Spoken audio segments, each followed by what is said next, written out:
क्या ये नहीं है कि भारत के अंदर मुसलमानों के ऊपर कितने इल्ज़ामात लगा दिए गए 2014 के बाद, यह हम जानते हैं। मगर मुसलमान कम्युनिटी के ऊपर आपने हर चीज़, हर मुद्दों के ऊपर आपने उसको छेड़ने की कोशिश की है। तो हम लोग ये डिमांड करते हैं कि आप लोगों से कि आप ये आपकी हरकतें बंद कीजिए, क्योंकि राहुल गांधी जी के ऊपर आपने 2 साल का निलंबित लगा गया। मगर हिंदुस्तान के अंदर कई राहुल गांधी ऐसे पैदा होंगे और आपको सवाल पूछते रहेंगे।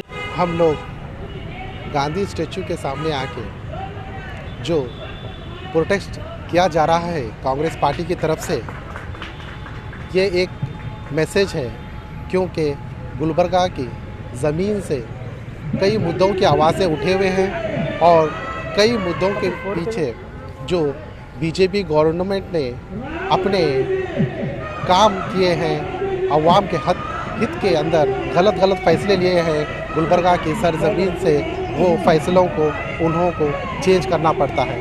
तो आज गांधी स्टैचू के सामने आके जो हम लोग जो प्रोटेस्ट कर रहे हैं कांग्रेस पार्टी की तरफ से, ये क्लियर कट मैसेज है कि राहुल गांधी जी के जो उन्हें मेंबर ऑफ पार्लियामेंट से स्थगित किया गया है, इसका कारण क्या है?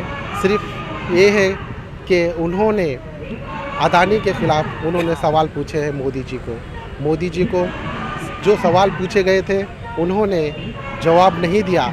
इसका सबसे बड़ा कारण ये है। और दूसरा कारण ये है कि कोलार में जो राहुल गांधी जी ने स्टेटमेंट दिया था, वो गुजरात के अंदर एक आदमी ने उसको कंप्लेंट फाइल किया और वही आदमी 1.5 साल के अंदर जाके मजिस्ट्रेट से स्टे का ऑर्डर भी ले लिया। जब राहुल गांधी जी ने पार्लियामेंट में ये सवाल पूछा मोदी जी से कि आप अदानी के बारे में आप मुँह खोलिए, क्योंकि करोड़ों का घपला हुआ है, ये अवाम जानना चाहती है। जब मोदी सरकार से ये सवाल पूछा गया, जो मिनिस्टर्स होते हैं बीजेपी के, वो सभी लोग राहुल गांधी जी के ऊपर हावी हुए और सवालों का भौचार लगा दिए। तो राहुल गांधी जी ने कहा कि मुझको जवाब देने का मौका दीजिए पार्लियामेंट में। इसी दौरान गुजरात से एक नोटिफिकेशन और फैसला जारी होता है कि राहुल गांधी जी को 2 साल के लिए सज़ा होती है। और जब 2 साल के लिए सज़ा होती है तो कानून बताता है कि 2 साल के लिए उन्हें मेंबर ऑफ पार्लियामेंट से रिज़ाइन देना पड़ता है। ये कानून के तहत उन्होंने राहुल गांधी जी को 2 साल के लिए निलंबित किया गया।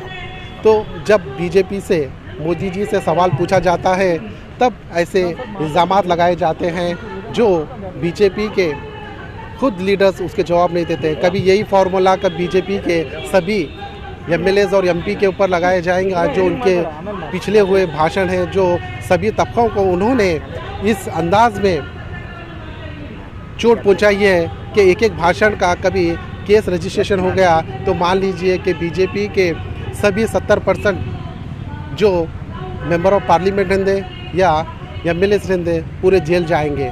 तो बताना ये चाह रहे हैं हम गुलबर्गा की ज़मीन से कि मोदी गवर्नमेंट को आप जो बेबुनियाद इल्ज़ामात लगाते हैं और वो इल्ज़ामात लगा के किसी भी आदमी के ऊपर आप केस ठोक देते हैं और इमीडिएटली ऐसा फ़ैसला लेके आते हैं जैसा कि ऐसा लगता है कि कोई बहुत बड़ा गुनाह हो गया। तो हम लोग और एक बार मोदी गवर्नमेंट से ये डिमांड करते हैं कि आपने जितने भी काम किए हैं वो सभी अवाम के हित में एक काम नहीं है। बस मोदी जी आप इतना बड़ा फ़ैसला ले सकते हैं, हर चीज़ के पीछे किसान का मुद्दा होने दो।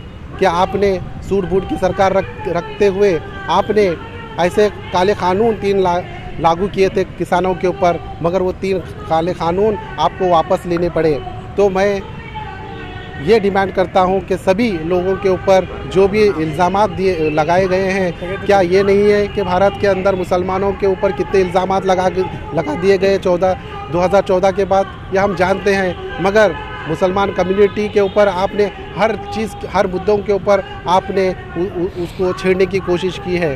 तो हम लोग ये डिमांड करते हैं कि आप लोगों से कि आप ये आपकी हरकतें बंद कीजिए, क्योंकि राहुल गांधी जी के ऊपर आपने 2 साल का निलंबित लगा गया। मगर हिंदुस्तान के अंदर कई राहुल गांधी ऐसे पैदा होंगे और आपको सवाल पूछते रहेंगे।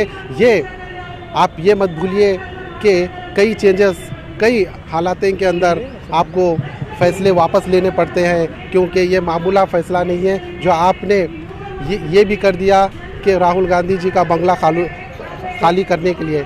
राहुल गांधी जी हर हिंदुस्तान के दिलों में बसे हुए हैं, यानी उनके जो दिल में बसे हुए हैं लोग, उनके अंदर वो घर खाली करने की आपकी क्षमता नहीं है। इसीलिए आपसे हम डिमांड करते हैं कि आपके 2014 के बाद आप पेट्रोल का प्राइस आसमान लेके गए, एलपीजी का प्राइस आसमान लेके गए, डीजल का प्राइस आसमान लेके गए, महंगाई आसमान के लिए। कभी आपके अंदर इतनी क्षमता है तो आपको हम ये अपील करते हैं, आपको डिमांड करते हैं कि जैसा राजस्थान में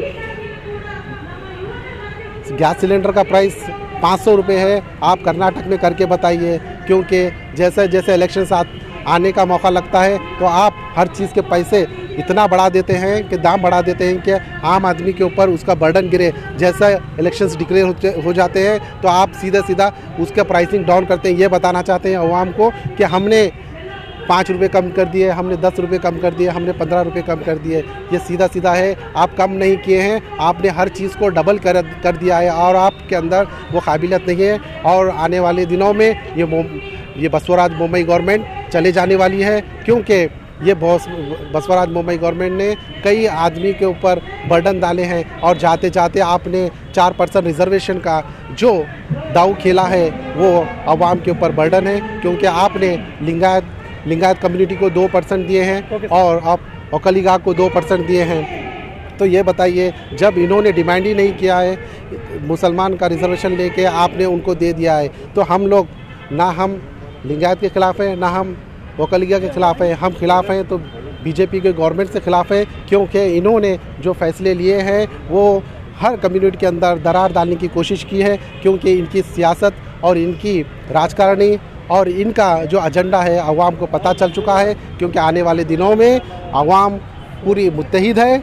अवाम एक है कि इनके बीजेपी के, मुझको लगता है कि आने वाले दिनों में 15 सीट भी नहीं आएंगे, क्योंकि अवाम इतनी परेशान है कि सिर्फ इलेक्शन का डेट डिक्लेयर होने के लिए वेट कर रहे थे। आज डेट भी डिक्लेयर हो चुका है। अवाम पूरी मुत्तहिद है कि कर्नाटक में मान लीजिए कि पूरे कांग्रेस के ही एमएलएज आएंगे और बीजेपी के तो मुझको लगता है कि कई जगह इनके अकाउंट भी नहीं खुलेंगे और 15 एमएलएज भी आना इनके लिए मुश्किल है।